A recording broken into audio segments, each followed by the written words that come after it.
So if someone offers you to help, you should really say, no, that's okay. What if you refuse the offer and that person really just leaves? Then you have made a big mistake. You have to do it all yourself.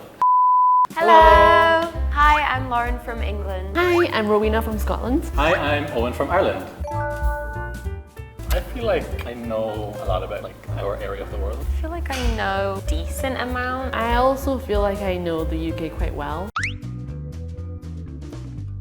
That's quite difficult. We definitely all do have our own different cultures. Oh, definitely. Yeah. Well, what a lot of people don't know is North Ireland, South Ireland, Scotland, England and Wales, we all have different education systems. So in Scotland, for example, university is 4 years, but I know in England it's 3 years. Different accents.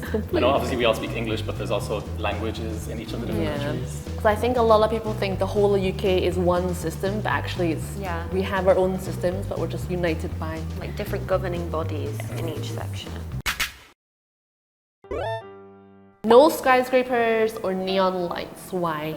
Not no, but just not many. But I think this applies to all of our countries for similar reasons. Yeah, there's a similar thing in Ireland, so I'm wondering if it's the same reason. Scotland's very big on maintaining our architecture because Scotland buildings, British buildings in general, British architecture is very beautiful, and especially Edinburgh City, all the buildings are just very, very old. So in Edinburgh and in Scotland, they try to maintain that because they just don't want to ruin what's traditional. It's the same for Ireland. Yeah, in Ireland also, if a building reaches a certain age, it becomes protected under the government. And in my city, almost every building is at least probably 70 years or older.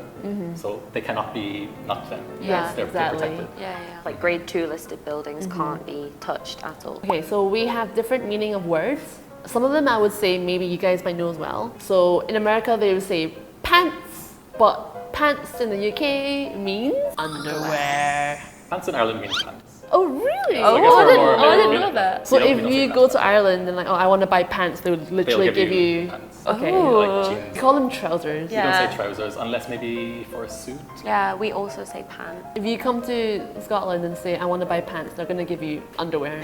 So just be careful, guys. I think I have said that to my British friends before. Like, oh, I need to buy new pants. And they're like, we'll need to know that. Yeah, that is TMI.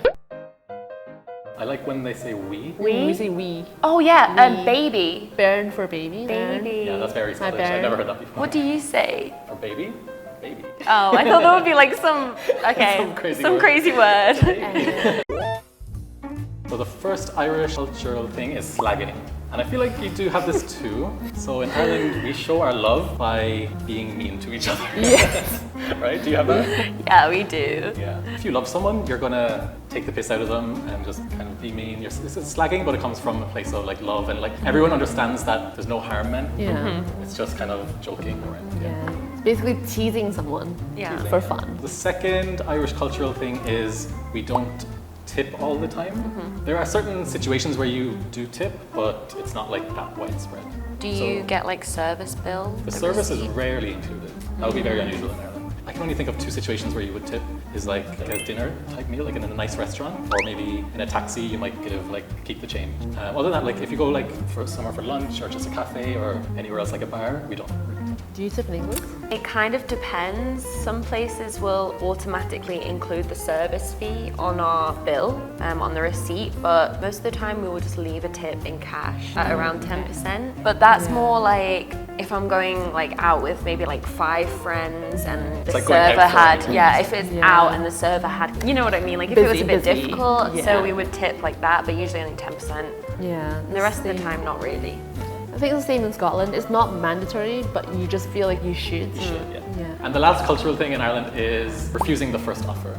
Okay. So if someone offers you to help, you should really say, no, that's okay. What if you refuse the offer and that person really just leaves? Then you have made a big mistake. You have to do it all yourself. So you refuse the offer, but it's kind of expected that they will offer again. You know? Yeah, hopefully. Like, no, it's okay, I don't need help. Are you sure now I'll help you now? Okay, fine. So It's at the kinda just- second one, you say yeah. You can accept the second one, yeah. Unless if you really don't want it, then you can say no then. Okay. But yeah, usually people will offer a second time just in case. I feel like in Britain it's quite similar as well. Yeah, usually just kind of like, oh no, it's all Like right. British etiquette. Yeah, You know what I mean? it's, like, it's all right, and then you're like, you sure? Like, I don't mind, and then they're like, yes, help me, please. Yeah. It's just kind of trying to be more polite. Yeah. Definitely.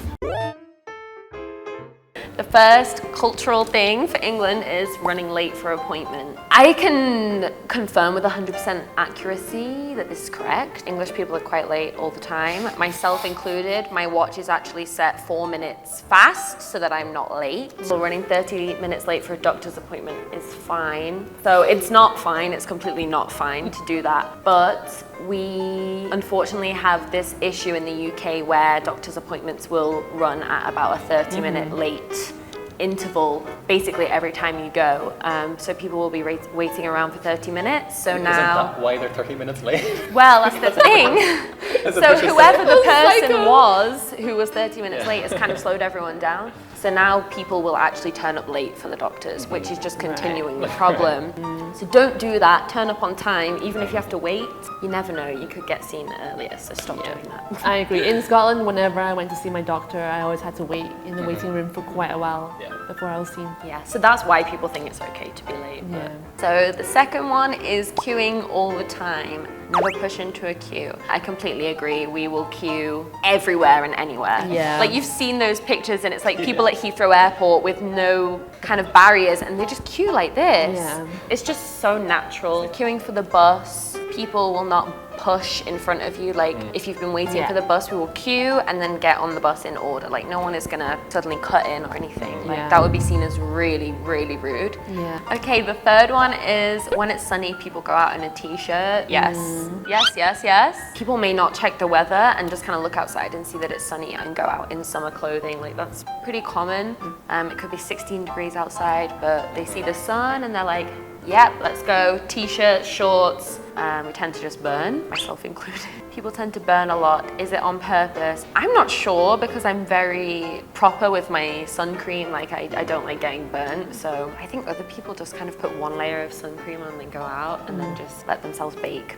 Well, I think the weather in general in all of our countries is, I would say if it's over 20 degrees, where everyone's like, wow, barbecues and going to the beach, but even 20 is not that warm because we have so much wind. So even if it was 20 with the wind, it feels like it's 15. Yeah. Ireland is so gloomy all the time. The second the sun comes out, everyone just gets so excited. Exactly. They're just like, the sun's out. It could be 15 degrees or even 20 degrees.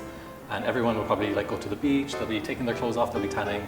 Just because we don't get sun that much, so we just want to make the most of it. Because we don't get a lot of sun in general, it's quite overcast a lot of the time. My complexion, I don't really do well in the sun, so I usually stay hidden because I just go burnt. So in today's video, we talked about the differences between England, Scotland, and Ireland. And we hope you enjoyed this video. If you did, like it, leave a comment below, and see you next time. Thank you. Bye-bye. Bye.